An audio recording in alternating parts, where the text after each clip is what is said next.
Tu me farás ver os caminhos da vida, na tua presença a plenitude de alegria, na tua destra delícias perpetuamente. Boa noite, irmãos. É esse Deus maravilhoso em que nos traz tanta alegria termos a sua presença em nós.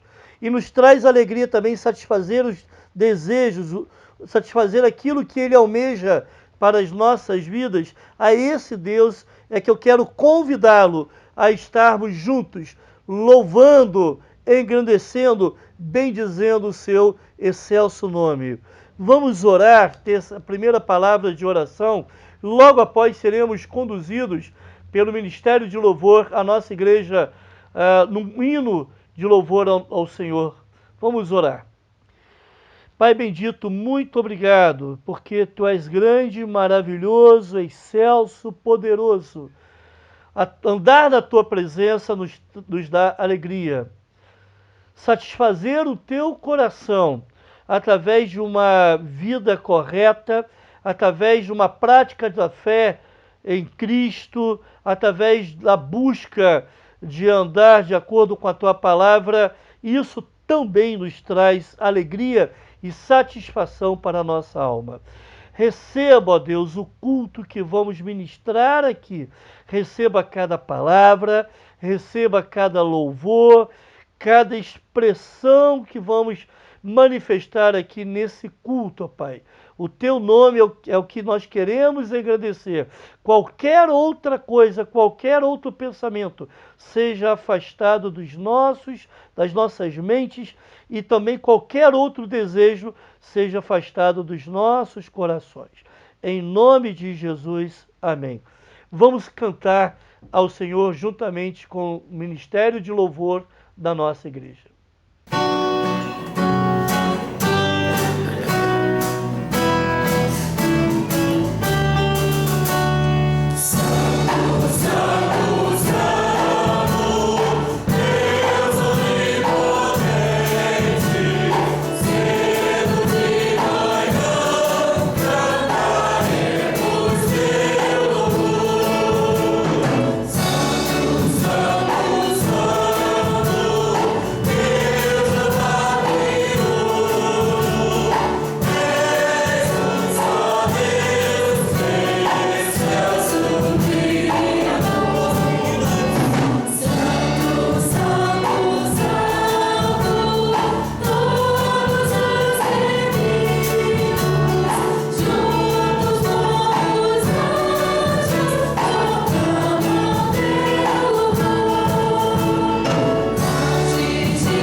Irmãos, vamos orar agora, vamos demandar um tempo de oração.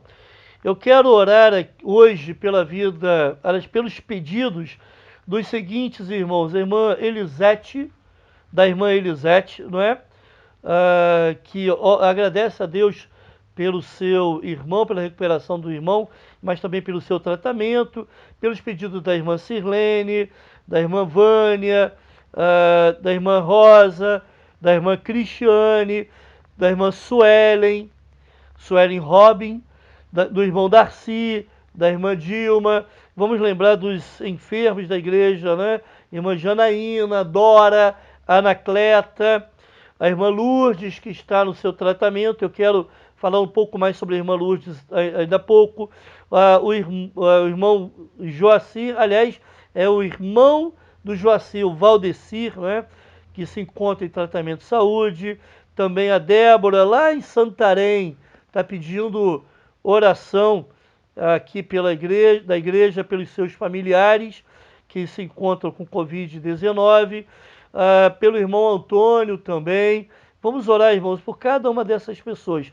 Existem situações diversas aqui. E situações relacionadas à saúde, situações relacionadas a trabalho, não é? ao Brasil, ao governo, a familiares. Então nós vamos colocar diante do Senhor cada uma desses pedidos de oração.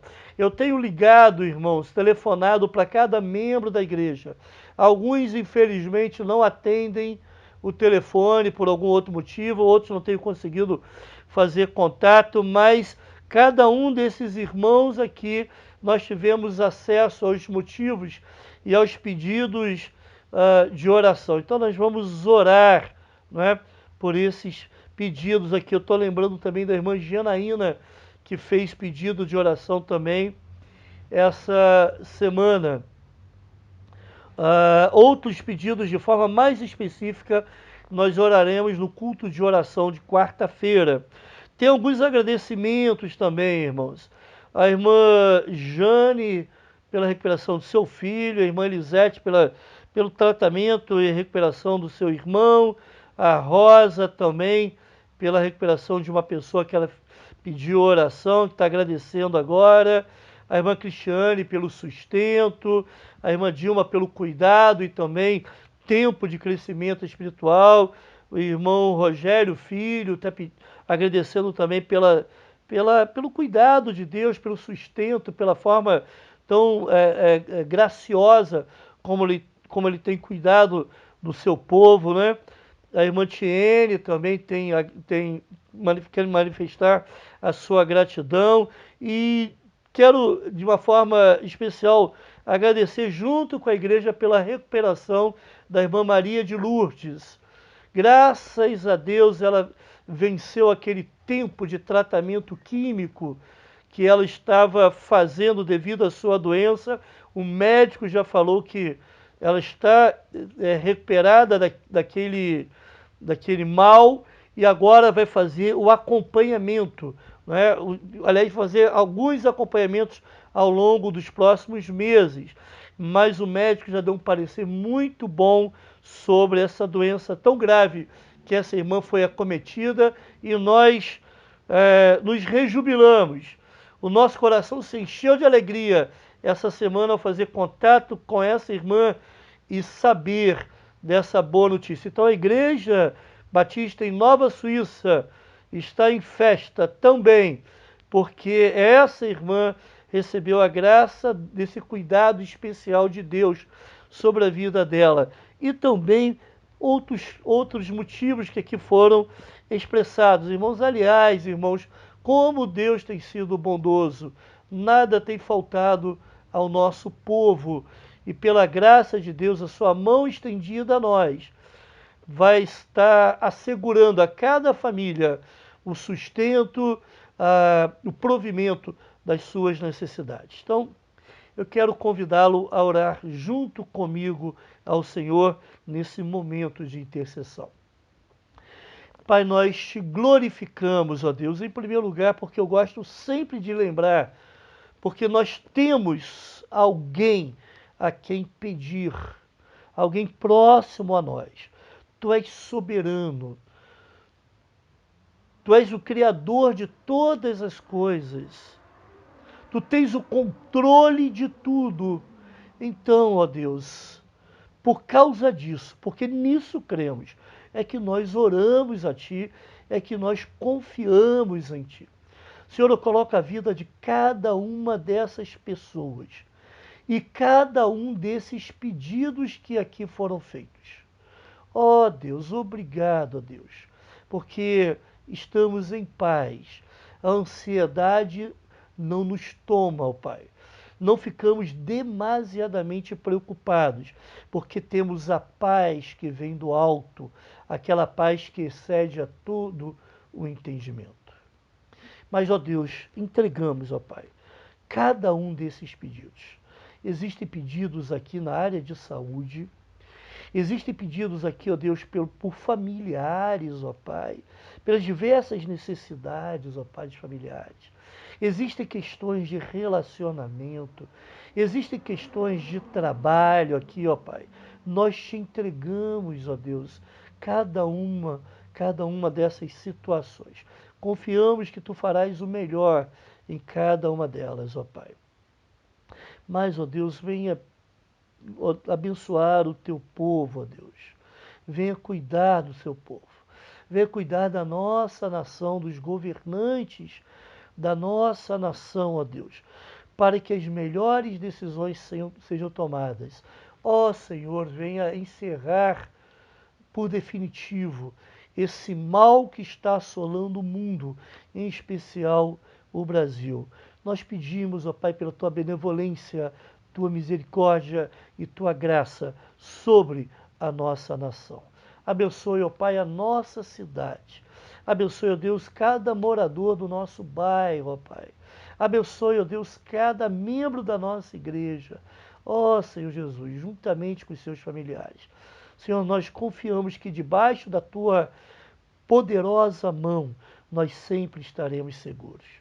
Ao mesmo tempo, ó Deus, nós nos regozijamos por tantos motivos de gratidão que aqui foram manifestados, em especial pelo seu cuidado constante. Conforme eu tenho falado, nada tem faltado. Obrigado, Deus, porque tu tens sido o nosso supridor. Tu és aquele em que a graça, em que a graça tem sido manifestada. Ó Pai, obrigado por isso, ó Deus. Muito obrigado, ó Deus, pela recuperação da irmã Lourdes, ó Deus, dessa tão terrível doença, ó Pai. Obrigado porque, apesar de um tratamento difícil, ela conseguiu vencer todas as 8 etapas desse tratamento. Obrigado, ó Deus, porque tu deste força a essa irmã. Eu sei que ela, devido a dificuldades, ela não pode ver, ela não tem acompanhado os cultos, mas a nossa gratidão a ti se manifesta nessa noite, como também os nossos pedidos pela vida dela se manifestaram ao longo desses últimos meses. Muito obrigado, ó Deus, pelo teu cuidado. Continua abençoando essa tua serva, ainda nos exames que vai fazer, ó Deus. Mas abençoe, ó Deus, na continuidade da sua recuperação plena, ó Pai. Obrigado porque tu és um Deus bondoso e um Deus que nos ama mesmo apesar do que nós somos. Obrigado, ó Deus. Receba, ó Pai, nossos pedidos de oração, mas também, ó Deus, receba os nossos motivos de gratidão. Isso nós oramos em nome de Jesus. Amém. Irmãos, eu gostaria só de fazer 2 anúncios. Essa semana agora, nós enviaremos a oferta de missões mundiais. Então, aqueles irmãos que já entregaram, nós vamos enviar de forma integral para a Junta de Missões Mundiais poder continuar os seus trabalhos e, principalmente, sustentar os seus missionários. Eu me lembro que há alguns anos atrás, o diretor executivo, ele disse que as nossas juntas, eles serviam cerca de 50.000 refeições por dia. 50.000 refeições por dia. Então, apesar do não reconhecimento de muitos que não são evangélicos, não é? Mas o povo evangélico tem feito muito por esse Brasil e também pelo mundo de uma forma geral. Como que o nosso povo tem abençoado as nações, não é? Isso é o que nós fazemos por amor a Cristo, não para recebermos nada em troca, mas porque amamos a Cristo e fomos criados em Cristo Jesus para as boas obras, é que nós fazemos sim essas boas obras. Também, meu irmão, alguns ainda têm dúvidas sobre a questão da entrega dos dízimos e as ofertas. Eu preciso sempre lembrar isso aos irmãos. Se você tem dificuldade de depositar na conta bancária ou fazer transferência bancária, você pode fazer contato comigo ou com o irmão responsável. Ele vai, nós dois, ou vamos dar criar uma forma de que você seja atendido e ele vai, principalmente esse irmão vai até a sua casa recolher esse seu dízimo, sua oferta e também vai fazer o devido registro para a nossa contabilidade. Eu quero agradecer muito aos irmãos que, mesmo em tempos de isolamento, continuaram fiéis na entrega dos seus dízimos e das suas ofertas. Aqueles que ainda não aproveitam ou ainda não experimentaram essa oportunidade de ofertar, de ser instrumento de Deus para o sustento da obra do Senhor, o sustento da igreja, o sustento da obra do Senhor no Brasil e no mundo. Olha, eu gostaria de desafiá-lo a isso. Como é bom saber que aquilo que Deus nos dá, nós, de maneira visível, voltamos para Ele, reconhecendo que nada temos se Ele não nos der. Então, meu irmão, eu quero louvar a Deus por a vida daqueles irmãos que assim pensam e assim agem. E também eu quero desafiar aquela parte da igreja que ainda está alheia a essas necessidades. E também lembrá-los dos nossos cultos. Eu tenho percebido que as visualizações durante os horários do culto têm diminuído. Depois até aumenta. Mas eu gostaria que nós estivéssemos reunidos nos horários de culto, irmãos. Então, quarta-feira às 19h30, domingo às 9 horas da manhã e às 18 horas. Então, reúna a família. Pastor, mas a gente não tem Smart TV, não dá para ver pela televisão, cada um tem que ver no celular, que seja, mas que esteja um do lado do outro, né? Ou um senta do lado do outro, mesmo que cada um esteja com o seu celular, não importa, mas que acompanhe esse culto juntos, né? Acompanhe as partes do culto, as etapas, quando as orações acontecem, ore junto, feche os seus olhos, se possível, né? Mas faça isso, assim com certeza Deus vai estar se alegrando pela participação sua no culto que estamos oferecendo a Ele. Ok? Nós vamos ter então, conforme eu falei hoje de manhã, esse momento de culto, do culto infantil. Então nós vamos inaugurar hoje, vamos, se Deus quiser, enquanto permanecermos nesse tempo aí de isolamento, nós vamos continuar a transmitir esse momento de culto infantil ao longo dessas semanas, sempre no culto da noite. Então vamos acompanhar esse momento do culto infantil agora.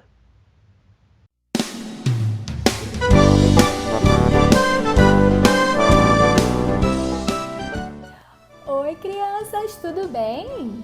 Olha, hoje a tia Nai veio contar para vocês uma história que aconteceu de verdade. Essa história é de um menino chamado Samuel. Samuel era um menino que desde pequenininho morava, sabe onde? Lá no templo, lá na casa do Senhor, junto com o sacerdote Eli. O Samuel era um menino tão legal, tão obediente. Ele ajudava o Eli em tudo. Um belo dia, depois de terem trabalhado muito, o Eli falou assim: ai, tô com tanto sono, acho que eu já vou dormir. Samuel também estava com muito sono já. Ai, sabe de uma coisa? Eu também tô com muito sono, eu vou pra minha caminha dormir. Eli, então, foi pra caminha dele, se tapou limpou e se preparou para dormir. Samuel também deitou na caminha dele, se cobriu e quando ele estava quase adormecendo, ele escutou uma voz assim: Samuel, Samuel. Ué, será que é Eli que tá me chamando? Vou lá ver o que é. Eli, o senhor me chamou? Samuel, não fui eu quem te chamou, não. Volta pra sua caminha pra dormir, tá bom? Boa noite. Samuel voltou para a caminha e mais uma vez ele escutou de novo: Samuel, Samuel. Ué, agora sim é o Eli. Vou lá ver se ele tá precisando de alguma coisa. Eli, ouvi mais uma vez você me chamar. Posso te ajudar em alguma coisa? Não, Samuel. Não fui eu quem te chamou. E pela terceira vez, ele escutou mais uma vez: Samuel, Samuel. Ah, não. Agora eu tenho certeza. É o Eli, sim. Ele tá me chamando. Ué, outra vez, Samuel? Não, não fui eu quem te chamou. Pode dormir, tá bom? Ué, Eli, que estranho. Tô ouvindo você me chamar. Ouvi mais uma vez, Eli. Tem certeza que não é o Senhor que tá me chamando? Ah, acho que eu já sei quem tá te chamando, Samuel. Se você ouvir essa voz novamente, você responde assim: Fala, Senhor, porque o teu servo te ouve. Fala assim, tá bom? Samuel deitou na caminha dele outra vez. E aí então ele ouviu: Samuel, Samuel. Só que dessa vez ele respondeu: Fala, Senhor, porque o teu servo tá te escutando. Samuel, que legal! Então era o Papai do Céu que estava falando com você? Era assim, tia Nai. E olha, eu nem sabia que Papai do Céu falava com as crianças. Aquele dia, o Papai do Céu me chamou para ser um profeta e eu fiquei tão feliz, muito feliz. Crianças, vocês viram que legal? O Papai do Céu também fala com as crianças. E você sabe como que o Papai do Céu fala com você? Quando você lê a Bíblia, porque a Bíblia é a palavra de Deus. E é muito bom também a gente saber que o Papai do Céu também escuta as nossas orações. Então vamos ler o nosso versículo para memorizar? Diz assim, Salmo 86, 6. Escuta, Senhor, a minha oração e atende a voz das minhas súplicas. Vamos decorar então? A tia vai falar e vocês repetem aí, tá? Escuta, Senhor, a minha oração e atende a voz das minhas súplicas. Salmos 86, 6. Ah, como é bom a gente ser servo de Jesus e saber que Ele está sempre pertinho da gente, falando e também escutando as nossas orações. Quando a gente é servo de Jesus, a gente tem uma alegria que mora dentro do nosso coração. Vamos então cantar esse louvor que fala da alegria que está no coração de quem já conhece Jesus?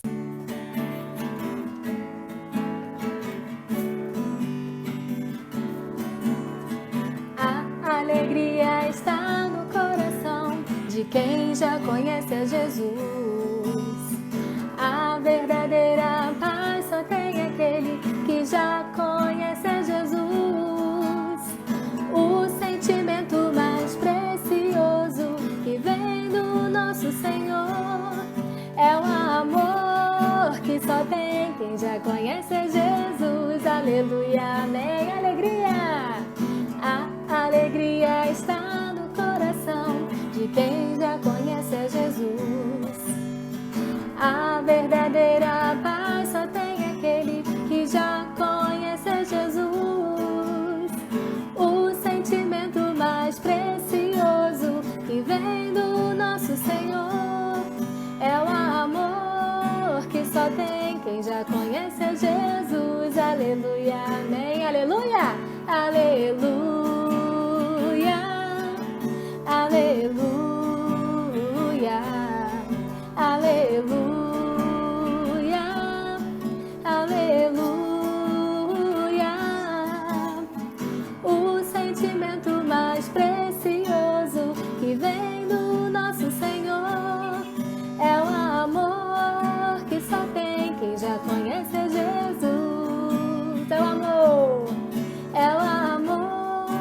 só tem quem já conhece é Jesus. Aleluia, amém. Entrega o seu coração para Jesus e seja um servo que escuta a voz do Senhor, igual o Samuel. Olha, e a tia vai deixar um desafio para você essa semana. Sabe qual é o desafio? Você gravar um vídeo falando, decorado, o Salmo 86:6. Depois, pede pro papai e a mamãe colocar lá no grupo do WhatsApp da igreja. A gente vai adorar assistir. Essa eu quero ver, hein? Um beijo. Tchau.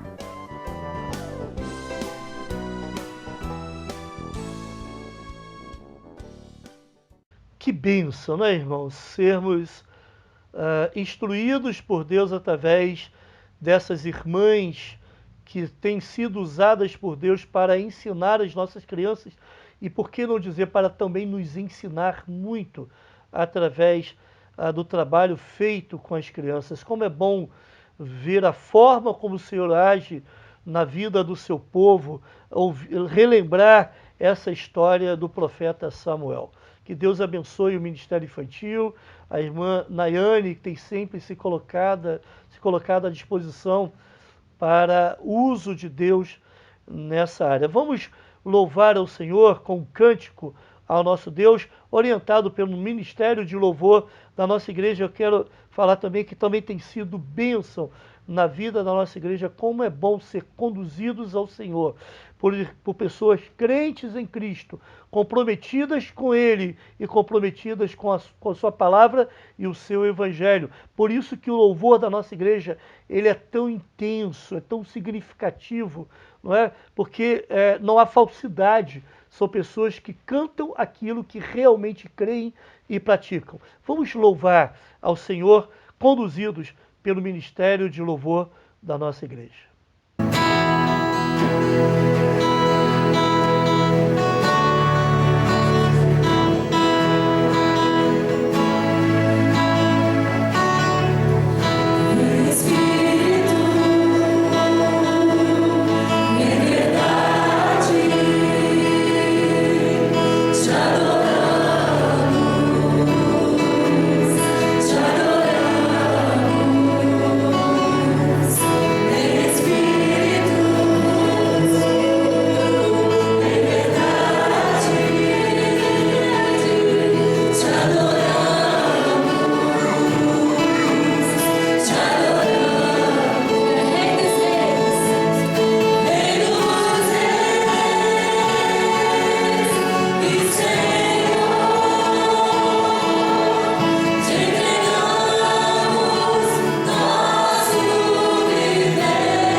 Glória a Deus, irmãos, glória a Deus. Como é bom nós cantarmos louvor ao Senhor e expressarmos a nossa fé através dos cânticos ao nosso Deus. Como é bom cantar ao Senhor.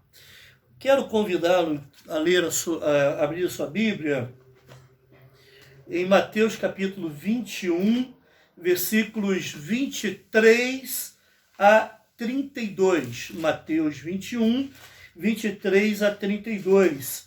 Vai ser projetada aí na sua tela também essa leitura.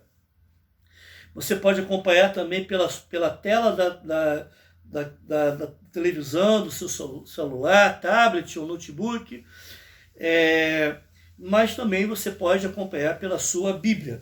Mateus 21, 23 a 32. Eu quero pensar com os irmãos nessa noite, baseado nesse texto, em exposição bíblica desse texto, sobre o seguinte tema: quando a autoridade de Jesus é questionada. Quando a autoridade de Jesus é questionada.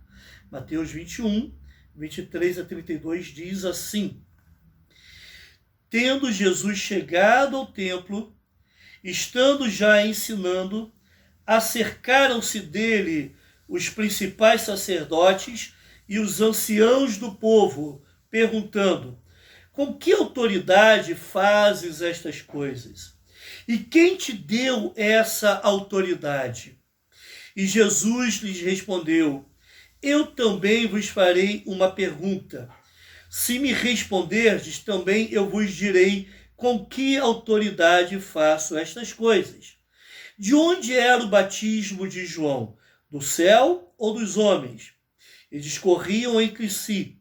Se dissermos do céu, ele nos dirá, então, por que não acreditastes nele? E se dissermos dos homens, é para temer o povo, porque todos consideram João como profeta.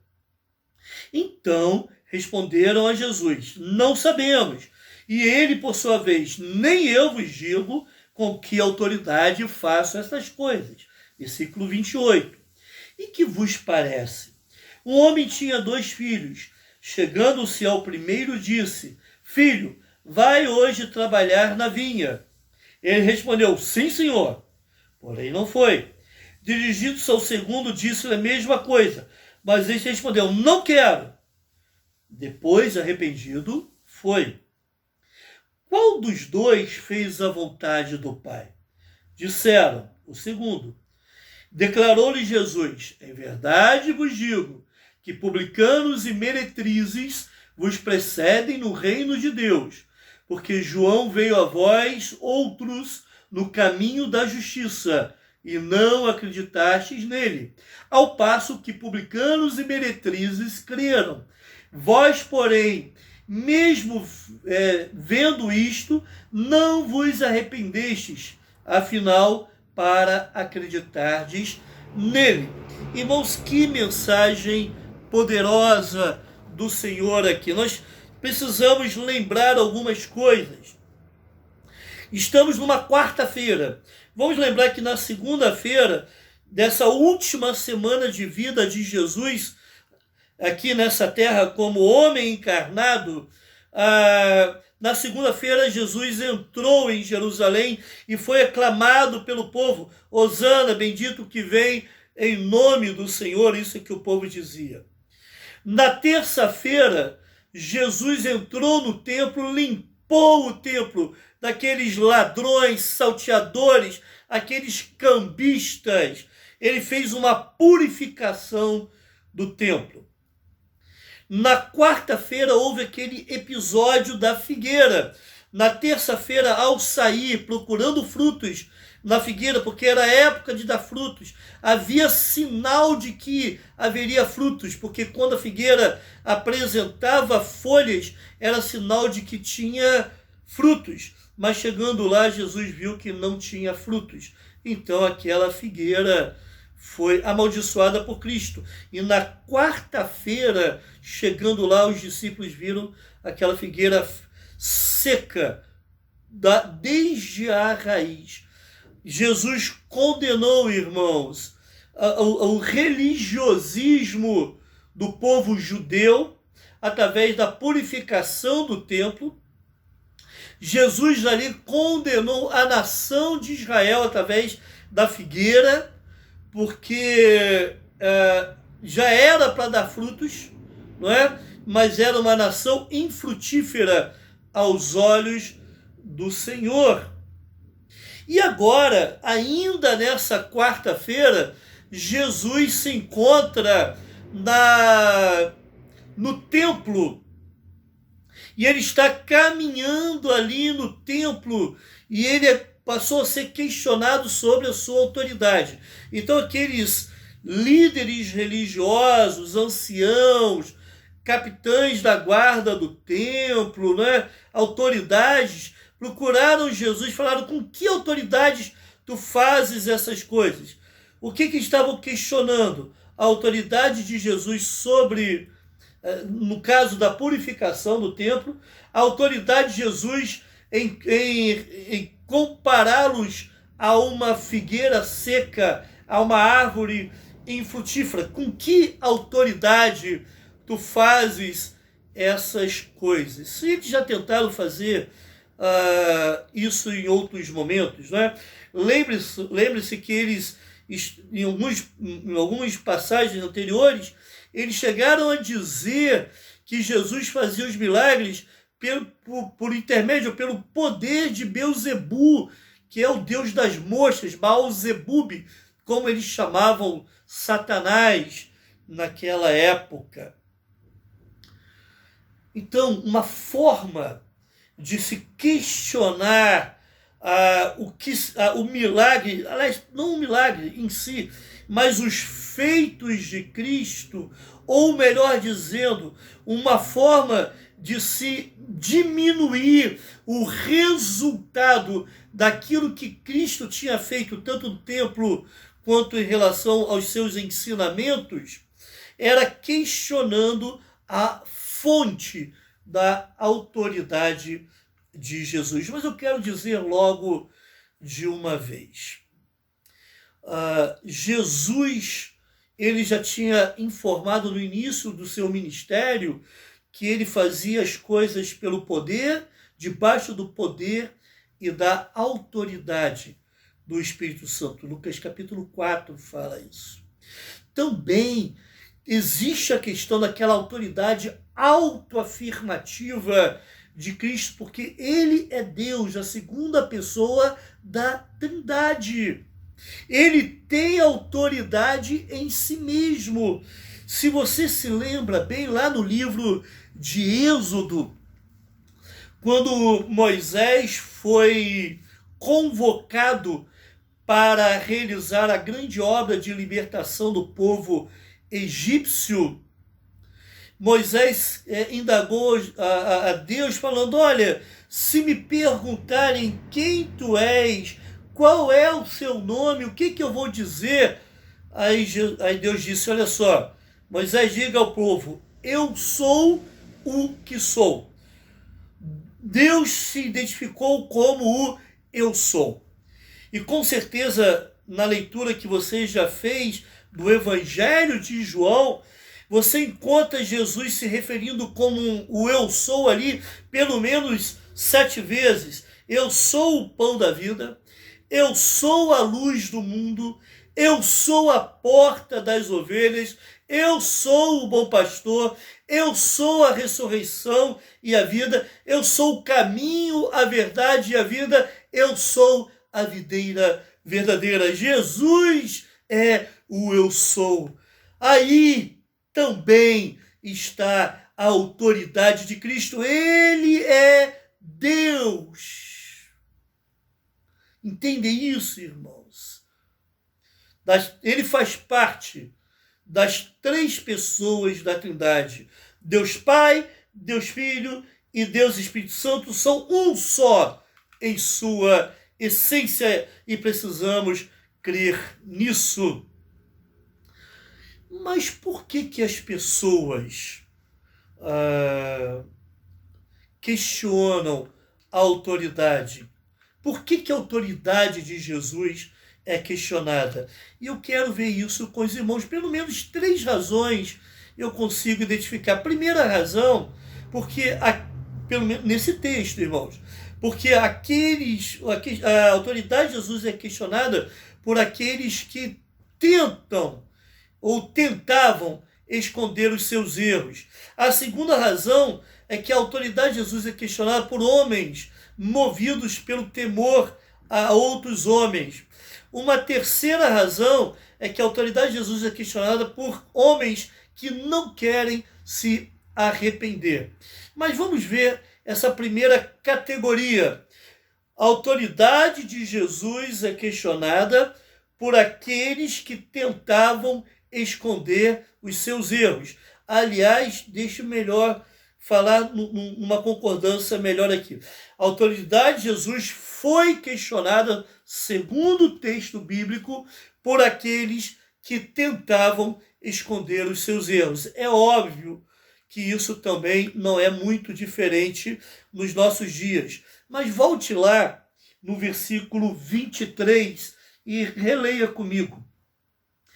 Tendo Jesus chegado ao templo, estando já ensinando, acercaram-se dele os principais sacerdotes e os anciãos do povo, perguntando. Irmãos, como ele tinha feito na segunda-feira de forma tão dramática aquela limpeza do templo, Jesus agora então retornou para o templo e estava ali caminhando no templo, de acordo com Marcos capítulo 11, versículo 27, Jesus estava ali caminhando no templo, enquanto caminhava as pessoas estavam à volta, ouvindo os seus ensinamentos. E Jesus então foi parado, interrompido nos seus ensinamentos e perguntado por quê, com que autoridade ele fazia as coisas que fazia e ensinava as coisas que ensinavam. No contexto judeu, para um rabi começar essa tarefa, esse trabalho de ensino, ele antes precisava ser ordenado por um outro rabi. Lembra-se que a palavra rabi significa mestre, né? Por um outro mestre já experimentado, né? Reconhecido. Então, esse jovem mestre, vamos dizer assim, precisava ter vivido um tempo com esse rabi. O sinédrio, aí esse rabi, ele ordenava esse novo mestre para então se tornar também um rabi. Essa tarefa de ordenação foi tomada pelo sinédrio, aquele conselho judaico. Então o sinédrio, tentando centralizar, talvez para evitar alguns abusos, mas até mesmo para centralizar o poder, não é? Então esse sinédrio tentou centralizar essa tarefa de ordenar novos mestres. E só os novos mestres só eram autorizados a ministrar depois que esse sinédrio, que era composto por 70 homens, autorizava. Então, aqueles líderes religiosos estão dizendo o seguinte: com que autoridade você faz isso? Peraí, você não foi autorizado por nenhum rabi, não é? Por nenhum mestre mais antigo, não foi ordenado. Você não foi ordenado por nenhum sinédrio, não passou pelo sinédrio a sua autorização para ministrar ensinamentos. Então, com que autoridade? Eles não queriam reconhecer a autoridade, que a autoridade de Jesus vinha do próprio Espírito Santo que lhe deu enquanto homem aqui na terra, mas ele também tinha autoridade em si mesmo. Logicamente que a sua autoridade era sem precedentes e era incontestável. Interessante perceber que aqueles líderes religiosos em nenhum momento questionaram a credibilidade dos milagres de Cristo. Os milagres eram tão óbvios, tão numerosos e tão bem comprovados que eles nunca duvidaram que Cristo tenha realizado esses milagres. Até muitos desses milagres, esses líderes, eles viram com os seus próprios olhos. Então, irmãos, eles não tiravam o crédito dos milagres, mas eles passaram a acreditar, a questionar a fonte da autoridade. Está entendendo a ideia? Quem sabe eles estavam até, de uma certa forma, tentando minimizar a autoridade de Cristo, questionando a sua fonte. Porque se a fonte é ruim, com certeza a autoridade vai cair em descrédito. Se a fonte dessa autoridade que foi dada àquele discípulo não era, ou aquele novo mestre, né, era questionável, não tinha crédito, então a autoridade daquele novo discípulo também se tornaria ser questionável e não teria crédito. Mas essa era uma atitude de autodefesa, né? Nada como tirar o foco de si mesmo para esconder os erros. E uma das artimanhas do diabo é questionar a fonte de autoridade de quem está confrontando. Eu já contei para os irmãos algumas situações que eu já vivi nessa minha longa caminhada de liderança e igreja. E eu custei a aprender, mas eu aprendi que a minha autoridade não vem de mim mesmo. Ao ser questionado uma vez, um pastor então me informou, e eu levei essa questão ao meu pastor, e ele falou: a nossa autoridade vem da palavra do Senhor. Se você está anunciando a palavra, se você está ensinando e agindo conforme a palavra, a autoridade não está em você, está na palavra de Deus. E no Deus que revelou e nos transmitiu a sua palavra. Irmãos, quando a palavra de Deus é questionada, quando o próprio Deus é questionado, é óbvio que aqueles que usam da autoridade que vem dela, também eles vão ser questionados. A autoridade deles também será questionada.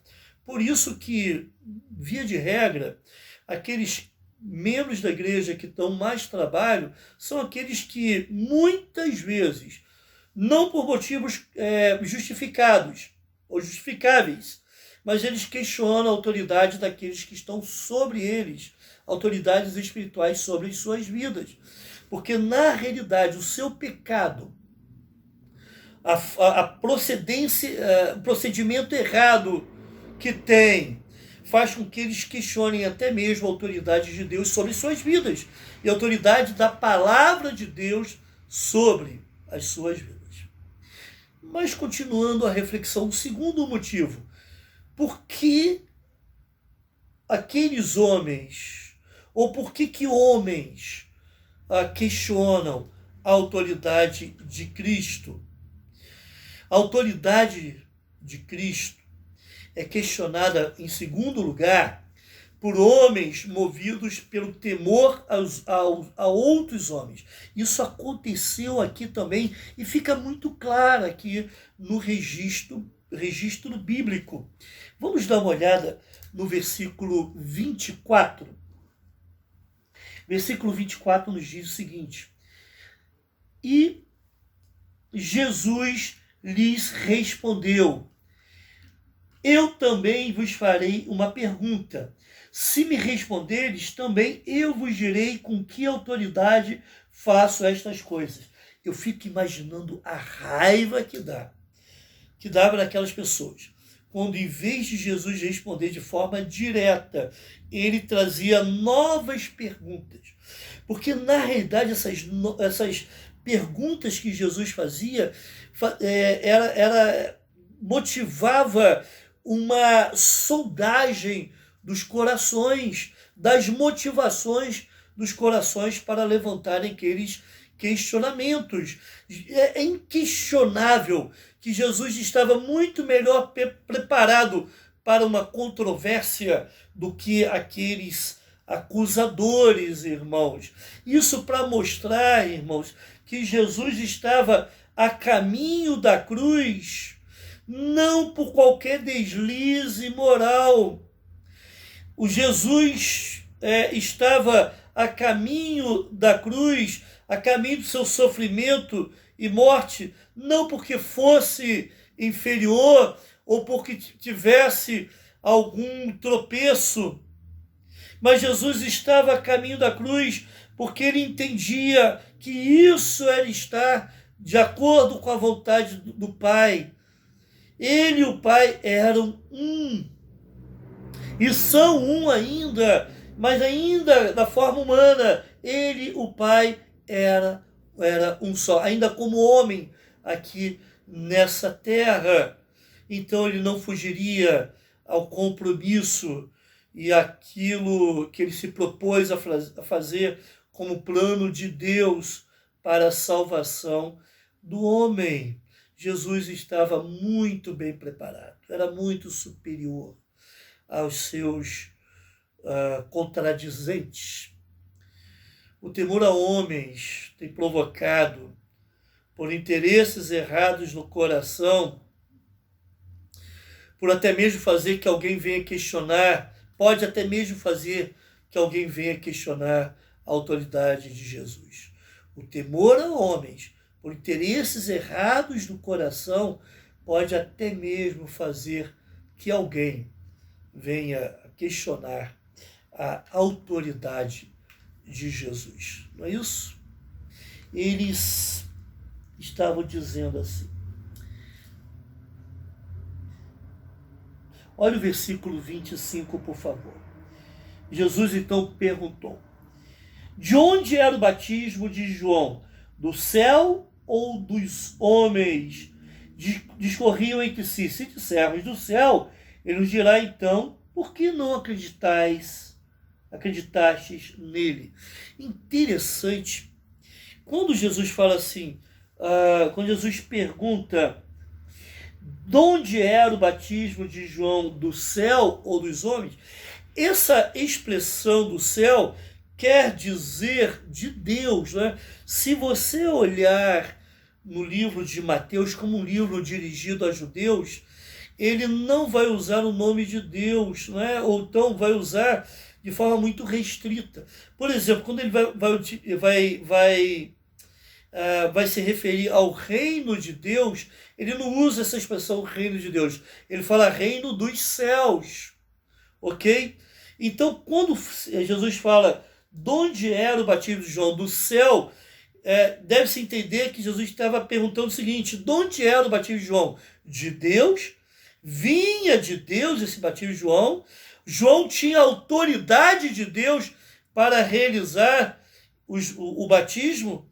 Se eles dissessem que esse batismo era do céu, ou seja, de Deus, a autoridade que João tinha era de Deus, é óbvio que eles tinham que concordar com tudo aquilo que João ensinava, com todo o anúncio que João fez de Jesus como o Messias. Aqueles homens estavam encurralados.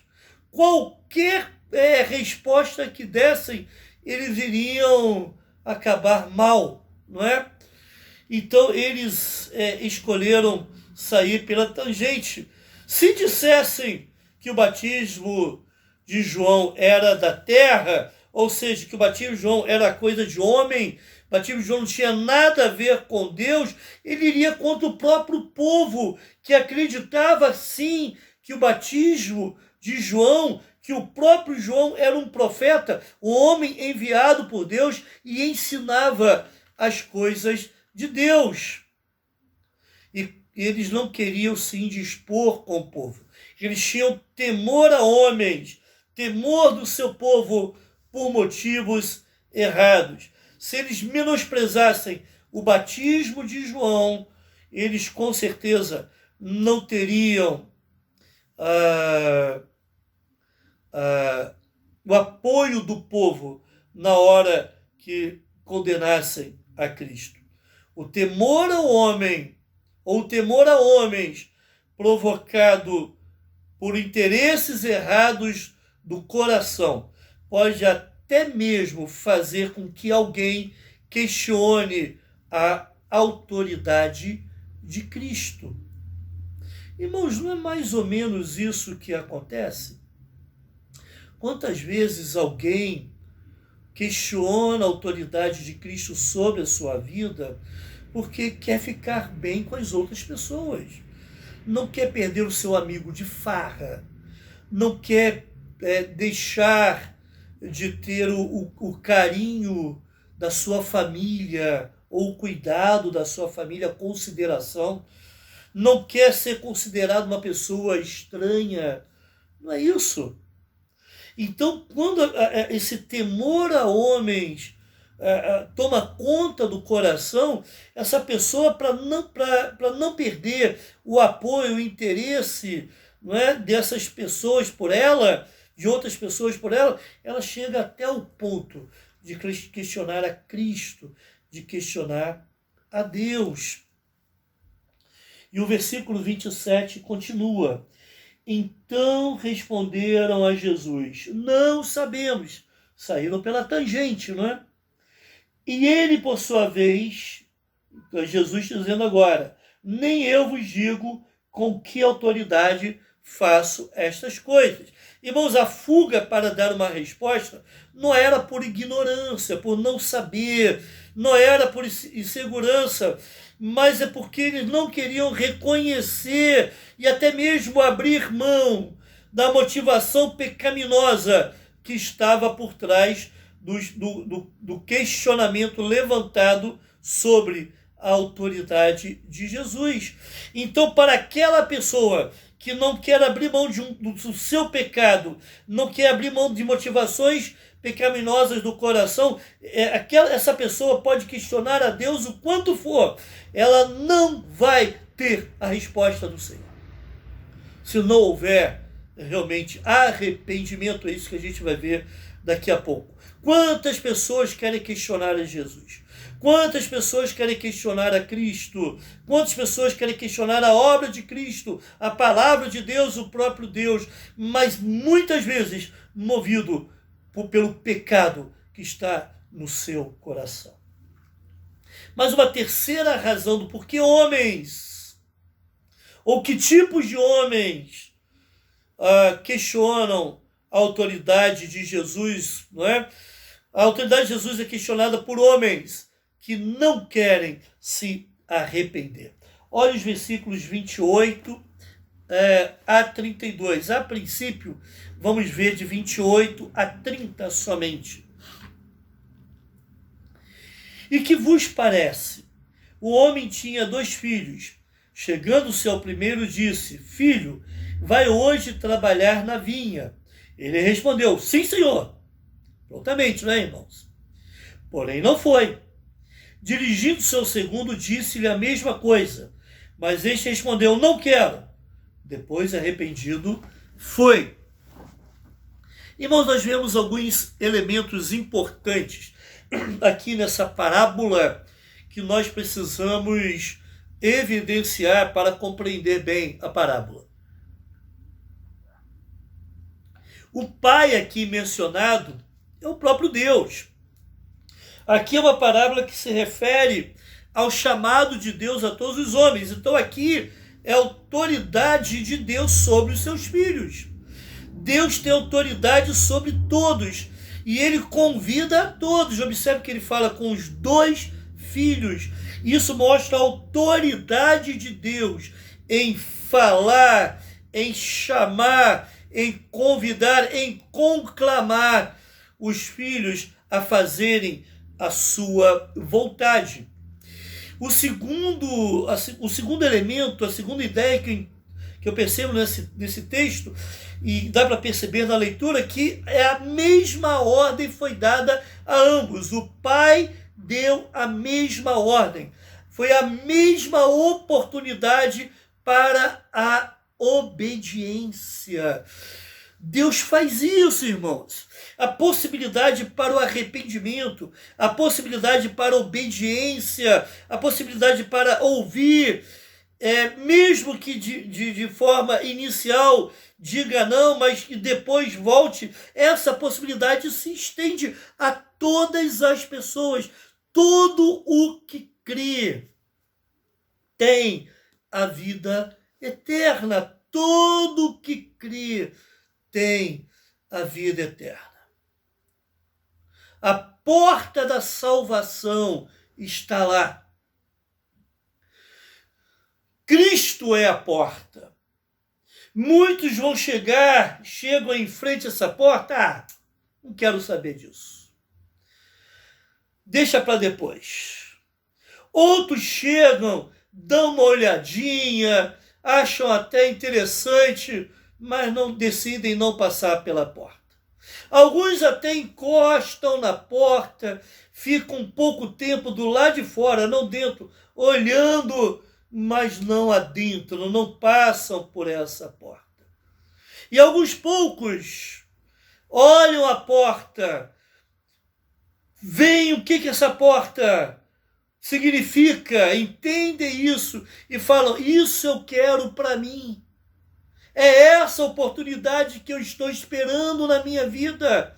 Eu estou entendendo que eu tenho que passar por ela, por essa porta da salvação que é Cristo, e essa pessoa entra e é recebida pelos braços ou nos braços do Senhor. Cristo é a porta. A possibilidade da salvação é para todos. Eu creio que a Bíblia assim nos ensina. E nós temos também um terceiro elemento aí, que são os filhos. Irmãos, está claro no texto, e observe que Jesus está num diálogo com líderes judeus, religiosos judeus. O primeiro filho, aquele que disse que ia, mas não foi, é Israel. O segundo filho, aquele que disse que não ia, mas foi, são os gentios. E esses gentios somos nós. O que Deus está ensinando aqui? É um princípio muito interessante. O que importa para ele é a obediência, não a nacionalidade. Não existem preferidos de Deus, irmãos. Todos nós vamos nos achegar a Deus por meio da fé em Cristo Jesus, nosso Senhor. A graça de Cristo em nós abre os nossos corações. A nossa fé, ela é ativada. A nossa fé, melhor dizendo, ela é despertada para crermos em Cristo. Então é por meio da fé que nós somos salvos. Aliás, a salvação é pela graça, mas por meio dessa fé que é despertada em nós pela graça do Senhor Jesus. Então não existem preferidos de Deus. O que existe, sim, é a disposição para obediência. Crer e obedecer andam de mãos dadas. Quem crê, obedece. E só obedece aquele que crê. Se a pessoa crê e não obedece, ele pode até dizer que crê, mas se não obedece, ela não crê, não tem uma fé genuína. E aquele que obedece sem crer, essa obediência são obras da carne, são obras vazias, são obras mortas, que não levam realmente a uma salvação em Cristo, porque nós não somos salvos pelas obras. É um religiosismo, é um legalismo que não leva a nada. Os sacerdotes e anciãos tiveram a mesma oportunidade do que aqueles publicanos, aqueles cobradores de impostos que eram odiados pelos judeus. Eles tiveram a mesma, tanto os sacerdotes publicanos tiveram a mesma oportunidade que os publicanos e as meretrizes, as prostitutas daquela época.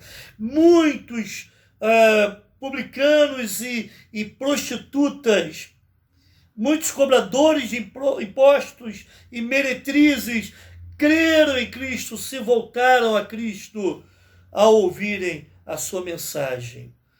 Mas muitos, a grande maioria dos sacerdotes e anciãos não quiseram abraçar a fé em Cristo.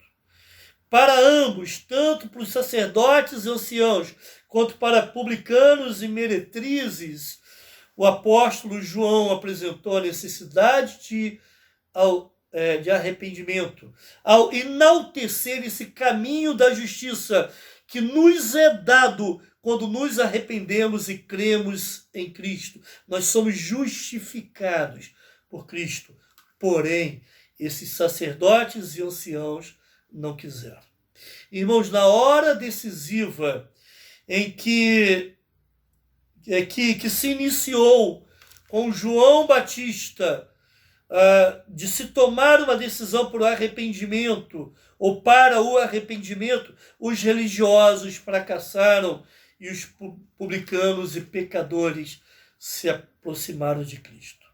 Não é incomum as pessoas questionarem a autoridade sobre as suas vidas e até mesmo a autoridade de Deus sobre elas, devido ao desejo de permanecerem na prática dos seus pecados. Então, comece a avaliar o seu coração. Você tem questionado a autoridade de Cristo? Você tem questionado a autoridade de Deus? Quem sabe isso seja motivado pelo seu desejo de permanecer um tipo de vida que você está tendo longe dos propósitos de Deus para você, uma prática pecaminosa, e está na hora do seu arrependimento e você abrir mão desse apego a essas coisas erradas, se arrepender e crer em Cristo como seu único e suficiente Salvador. Eu quero também trazer algumas aplicações. Se você se encontra em alguma situação em que prefere esconder o seu pecado ao questionar a autoridade de Jesus sobre você, eu quero dizer para você que essa não é a melhor escolha. É melhor que você encare o seu pecado, chame pecado de pecado e não de errinho ou de erro, e faça a pergunta certa para Jesus: o que é preciso para que eu mude a minha vida? Ou então, o que é preciso para que a minha vida seja mudada? Essa é a melhor formulação dessa pergunta. Então, não tente, através do questionamento da autoridade de Cristo, esconder o seu pecado. Abra mão do seu pecado e busque a Cristo. Assim você encontrará satisfação para a sua alma e, mais ainda, a certeza da vida eterna no céu. Uma segunda aplicação. Uma das coisas que acontece com muitos é o receio do que outros irão pensar se eu parar de questionar a autoridade de Cristo e buscar uma mudança na minha vida. Muita gente assim. O que o meu colega de trabalho vai pensar? O que o meu amigo de convivência, de práticas do dia a dia, de práticas erradas, vai pensar? O que os meus familiares vão pensar? Então, temor a homens pode nos levar a questionarmos a autoridade de Cristo. Irmão, aliás, meu amigo, e pode ser até mesmo um irmão em Cristo que ainda não tem uma fé genuína no Senhor Jesus. Nesse caso, é preciso que você se posicione firmemente, mesmo que você tenha que pagar o preço da crítica e do abandono dos seus amigos. Se você é membro da igreja, e a gente chama de irmão, mas se você ainda não teve essa fé em Cristo que te leve a abrir mão das práticas pecaminosas, a abrir mão de convivência com pessoas que aplaudem e têm para si essas práticas pecaminosas em autoestima, você também está precisando de conversão, está precisando sim se arrepender dos seus pecados. Caro amigo ouvinte, caso essa mensagem chegue até você, se você ainda não tem esse tipo de fé em Cristo, hoje é o dia da mudança. Hoje você pode sim abraçar a essa proposta que Jesus tem para você, de arrependimento, de caminho da justiça, de andar com Ele por toda essa vida e por toda a eternidade. João, uma terceira aplicação tem muito a ver com o que nós temos falado aqui nessas aplicações. João pregou sobre a necessidade de arrependimento. Cristo pregou sobre a necessidade de arrependimento. A Bíblia toda traz um chamado ao arrependimento. Então não fuja de encarar a real situação da sua alma. Hoje você pode se arrepender dos seus pecados e passar a viver, sim, debaixo da autoridade de Cristo e ter a sua vida mudada. O que você vai escolher? Qual será a sua escolha? Uma ideia que pode nos resumir tudo aquilo que nós vimos aqui nesse texto é: a autoridade de Cristo é reconhecida quando há arrependimento no coração. A autoridade de Cristo é reconhecida quando há arrependimento no coração. Eu quero orar por sua vida agora, mas eu quero apelar ao seu coração. Você que nessa noite está longe de Cristo, quem sabe essa seja a noite da reconciliação com Deus. Ore ao Senhor. Fale do Senhor, ao Senhor da sua necessidade. Diga do seu arrependimento dos seus pecados. Clame pela salvação que há em Cristo e diga: a partir de hoje eu quero essa fé em Cristo. Quero, a partir de hoje, estar debaixo da autoridade de Cristo. E quero também passar a conhecê-lo mais e mais. E quero que ele, a partir de hoje, seja, sim, o Senhor da minha vida, o centro da minha vida e o alvo da minha vida. Hoje você pode fazer isso. Faça. Essa é a grande oportunidade de Deus para você. Se essa transmissão, se esse vídeo está chegando até você, é porque Deus assim quis. Ele providenciou para que você tivesse essa oportunidade de arrependimento. Deixe-me orar e assim então nós estaremos encerrando o nosso culto.